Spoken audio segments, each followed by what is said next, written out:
Hello दोस्तों, आप सभी का मेरे यूट्यूब चैनल एजुकेशन जितेंद्र में स्वागत है। दोस्तों, हर दिन की तरह हम आज भी एक मॉडल पेपर हल करेंगे। दोस्तों इस मॉडल पेपर में आपके कितने प्रश्न सही हो पाते हैं कमेंट में ज़रूर लिखिए दोस्तों, और वीडियो को पूरा देखिए दोस्तों।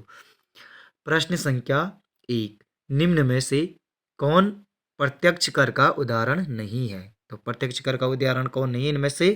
तो इसका आंसर है ऑप्शन ए, जीएसटी। प्रश्न संख्या 2, भारत में बैंकों का पहली बार राष्ट्रीयकरण किया गया था। तो कब किया गया बैंकों का पहली बार राष्ट्रीयकरण? तो इसका आंसर है ऑप्शन सी, 1969 में किया गया था। प्रश्न संख्या 3, अलाउद्दीन खिलजी की निम्नलिखित विजयों को कालक्रमानुसार क्रम में व्यवस्थित कीजिए। तो अलाउद्दीन की जो विजय हैं तो उनको कालक्रमों के अनुसार लगाना है। तो इसका आंसर होगा ऑप्शन सी। तो सबसे पहले गुजरात विजय आएगा, उसके बाद रणथंभौर विजय आएगा, उसके बाद चित्तौड़ विजय आएगा, उसके बाद वारंगल विजय आएगा। प्रश्न संख्या 4, भारत में मंदिर स्थापत्य की 3 प्रमुख पारंपरिक शैलियां कौन सी हैं? तो कौन सी हैं? तो इसका आंसर है ऑप्शन सी, नागर, वेसर और द्रविड़ शैलियां। प्रश्न संख्या 5, निम्नलिखित में से कौन सा बौद्ध स्थल उत्तर प्रदेश में स्थित है? तो कौन सा बौद्ध स्थल उत्तर प्रदेश में स्थित है? तो इसका आंसर है ऑप्शन ए, सारनाथ। प्रश्न संख्या 6, सती प्रथा को समाप्त किया गया था। तो इसका आंसर है लॉर्ड विलियम बेंटिंक के काल में। प्रश्न संख्या 7, अंतिम मुगल बादशाह कौन था? तो कौन था अंतिम मुगल बादशाह? तो इसका आंसर होगा ऑप्शन सी, बहादुर शाह जफर थे। प्रश्न संख्या 8, 3 कठिया प्रणाली संबंधित है। तो किससे संबंधित है 3 कठिया प्रणाली? तो इसका आंसर है चंपारण सत्याग्रह से। प्रश्न संख्या 9, किस शिलालेख से अशोक के बौद्ध धर्म अपनाने की जानकारी मिलती है? तो किससे मिलती है? तो इसका आंसर है ऑप्शन ए, भाब्रू शिलालेख से। दोस्तों वीडियो को लाइक, चैनल को सब्सक्राइब भी करते जाइए साथ में। प्रश्न संख्या 10, डूरेंड रेखा सीमा रेखा को चिन्हित करती है। तो किनके बीच की सीमा रेखा को चिन्हित करती है डूरेंड रेखा? तो इसका आंसर है पाकिस्तान और अफगानिस्तान के बीच की। प्रश्न संख्या 11, राज्य की नीति निर्देशक तत्वों का उद्देश्य है। तो नीति निर्देशक तत्वों का उद्देश्य क्या है? तो इसका आंसर होगा ऑप्शन सी, लोक कल्याणकारी राज्य की स्थापना करना। प्रश्न संख्या 12, यंग इंडिया के संपादक थे। तो कौन थे यंग इंडिया के संपादक? तो इसका आंसर होगा ऑप्शन ए, महात्मा गांधी। प्रश्न संख्या 13, राष्ट्रीय विज्ञान दिवस कब मनाया जाता है? तो कब मनाया जाता है राष्ट्रीय विज्ञान दिवस? तो इसका आंसर है ऑप्शन सी, 28 फरवरी को। प्रश्न संख्या 14, विश्व का सबसे बड़ा टंगस्टन उत्पादक देश कौन सा है? तो कौन सा है? तो इसका आंसर है ऑप्शन बी, चीन। प्रश्न संख्या 15, निम्न में से किस राज्य ने 2022 में संतोष ट्रॉफी जीती है? तो किस राज्य ने जीती है संतोष ट्रॉफी 2022? तो इसका आंसर है ऑप्शन सी, केरल ने। प्रश्न संख्या 16, अंतर्राष्ट्रीय ओलंपिक समिति का मुख्यालय है। तो कहाँ है अंतर्राष्ट्रीय ओलंपिक समिति का मुख्यालय? तो इसका आंसर है ऑप्शन बी, लोसाने में। प्रश्न संख्या 17, निम्नलिखित में से किस खिलाड़ी ने टोक्यो 2020 में भारतीय के लिए पदक जीता था? तो किसने जीता था? तो इसमें आंसर है ऑप्शन सी, मीराबाई चानू ने जीता था। प्रश्न संख्या 18, भारत के संविधान की प्रस्तावना में प्रयुक्त शब्द स्वतंत्रता, समानता, बंधुता किस क्रांति से प्रेरित हैं? तो किस क्रांति से प्रेरित हैं? तो इसका आंसर होगा ऑप्शन सी, फ्रांसीसी क्रांति से प्रेरित हैं।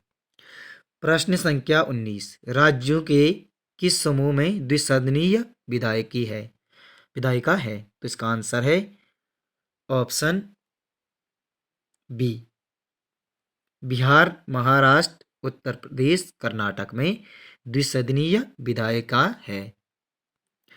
प्रश्न संख्या 20, निम्नलिखित में से किसे भारतीय संविधान के पिता के रूप में जाना जाता है? तो किसे जाना जाता है संविधान के पिता के रूप में? तो इसका आंसर है बी आर अम्बेडकर को। प्रश्न संख्या 21, लक्षद्वीप न्यायिक क्षेत्राधिकार के अंतर्गत आता है? तो लक्षद्वीप किस न्यायिक क्षेत्राधिकार के अंतर्गत आता है? तो इसका आंसर है ऑप्शन सी, केरल उच्च न्यायालय के अंतर्गत आता है। प्रश्न संख्या 22, भारत में 8 नवंबर 2016 को विमुद्रीकृत दो सबसे बड़े मूल्य वर्ग के नोट थे, तो कौन से थे? तो इसका आंसर है ऑप्शन सी, 500 और 1000 रुपये के नोट। प्रश्न संख्या 23, पंडित शिव कुमार का निधन 10 मई 2022 को हुआ था। वे एक प्रसिद्ध थे, तो किस में प्रसिद्ध थे वे? तो संतूर वादक में प्रसिद्ध थे वो। प्रश्न संख्या 24, निम्न में से किसने 57वां ज्ञानपीठ पुरस्कार 2022 जीता? तो किसने जीता था?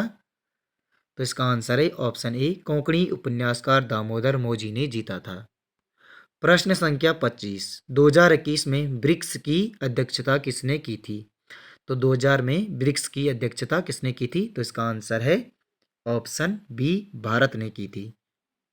प्रश्न संख्या 26, टाइम्स पत्रिका द्वारा प्रकाशित विश्व के सबसे महान 2022 स्थानों में से भारत के निम्नलिखित में से कौन से स्थान शामिल हैं? तो कौन से हैं? तो इसका आंसर है केरल और अहमदाबाद सबसे महान स्थानों में शामिल हैं, केरल और अहमदाबाद। प्रश्न संख्या 27, महात्मा गांधी जी ने गढ़वाल क्षेत्र की यात्रा कब की थी? तो कब की थी? तो इसका आंसर है ऑप्शन सी, 16 से 24 अक्टूबर तक। प्रश्न संख्या 28, गढ़वाल मंडल की स्थापना किस वर्ष की गई थी? तो किस वर्ष की गई थी गढ़वाल मंडल की स्थापना? तो इसका आंसर है 1969 ईस्वी के में की गई थी गढ़वाल मंडल की स्थापना। प्रश्न संख्या 29, रानीखेत पर्वत श्रेणी कहाँ स्थित है? तो रानीखेत पर्वत श्रेणी कहाँ पर स्थित है? तो इसका आंसर है ऑप्शन सी, मध्य हिमालय में। प्रश्न संख्या 30, निम्न में से किस ऑपरेशन का संबंध उत्तराखंड से है? तो किसका संबंध है उत्तराखंड से? तो इसका आंसर है ऑपरेशन सूर्यहोप का। प्रश्न संख्या 31, निम्नलिखित में से एक फूलों की घाटी का नाम नहीं है, तो इनमें से कौन सा नहीं है? तो इसका आंसर है पुष्प सरोवर नहीं है। प्रश्न संख्या 32, निम्नलिखित में से पानी राखो आंदोलन के प्रवर्तक हैं या सूत्रधार कौन थे? तो इसका आंसर है सच्चिदानंद भारती थे पानी राखो आंदोलन के सूत्रधार। प्रश्न संख्या 33, निम्न में से किस जनजाति के लोग अपने सगे संबंधियों को श्वारा कहते हैं? तो इसका आंसर है ऑप्शन ए, भोटिया जनजाति अपने सगे संबंधियों को श्वारा कहते हैं। प्रश्न संख्या 34, निम्नलिखित में से बोक्सा जनजाति के लोग का त्योहार कौन सा है? तो बोक्सा जनजाति के लोगों का त्योहार कौन सा है इनमें से? तो इसका आंसर है ऑप्शन बी, डल्या। प्रश्न संख्या 35, world life institute of India Uttarakhand के किस शहर में स्थित है? तो इसका आंसर है ऑप्शन ए, पिथौरागढ़ में स्थित है। प्रश्न संख्या 36, निम्न में से उत्तराखंड के दृष्टिहीन क्रिकेट टीम के कप्तान कौन हैं? तो कौन है उत्तराखंड की दृष्टिहीन क्रिकेट टीम के कप्तान? तो इसका आंसर है आशीष सिंह नेगी। प्रश्न संख्या 37, प्रधानमंत्री HD देवगौड़ा ने उत्तराखंड राज्य की घोषणा कब की थी? तो कब की थी? तो 15 अगस्त 1996 को की थी। प्रश्न संख्या 38, उत्तराखंड की निम्न झीलों में से कौन सी झील त्रिभुजाकार है? तो कौन सी है? सतोपंत झील है। प्रश्न संख्या 39, जो पहले कभी न हुआ हो, जो पहले कभी न हुआ हो, इस वाक्य के लिए एक सही शब्द चुनिए। तो कौन सा है? अभूतपूर्व। जो पहले कभी न हुआ हो उसके लिए अभूतपूर्व शब्द आएगा। प्रश्न संख्या 40, खर का पर्यायवाची निम्न में से कौन सा है? तो खर का पर्यायवाची होता है गधा। प्रश्न संख्या 41, सर्वनामिक विशेषण के लिए सत्य कथन है। संज्ञा से पहले आते हैं वह सर्वनामिक शब्द होते। प्रश्न संख्या 42, निम्नलिखित में से उत्क्षिप्त व्यंजन हैं। तो कौन है उत्क्षिप्त व्यंजन? तो इसका आंसर है ऑप्शन बी, ढ ढ। प्रश्न संख्या 43, सेना का पर्यायवाची शब्द है। तो कटक होता है सेना का पर्यायवाची। प्रश्न संख्या 44। आवाहन का विलोम शब्द है, तो विसर्जन होता है आवाहन का विलोम शब्द। प्रश्न संख्या 45। कारतूस किस भाषा का शब्द है, तो फ्रांसीसी भाषा का शब्द है कारतूस। प्रश्न संख्या 46। निम्नलिखित में स्त्रीलिंग शब्द है, तो कौन सा है स्त्रीलिंग शब्द, तो गवेषणा स्त्रीलिंग शब्द है। प्रश्न संख्या 47। लघु उत्तरीय शब्द में कौन सी संधि है, तो कौन सी संधि है लघु उत्तरीय में, तो इसका आंसर है ऑप्शन डी, दीर्घ संधि है। प्रश्न संख्या 48। कंगाली में आटा गीला का अर्थ है, कंगाली में आटा गीला का अर्थ है अभाव की स्थिति में हानि होना, तो इसका आंसर है ऑप्शन बी सही है। प्रश्न संख्या 49। व्यंजनों में अघोष, ऊष्म एवं महाप्राण है, तो कौन से हैं इनमें से, तो इसका आंसर है ऑप्शन ए, शौ शब्द है। अघोष भी है, ऊष्म भी है और महाप्राण भी है। प्रश्न संख्या 50। नायक शब्द का विच्छेद होगा, तो क्या होगा नायक शब्द का विच्छेद, तो इसका आंसर है ऑप्शन सी, ने धन अक।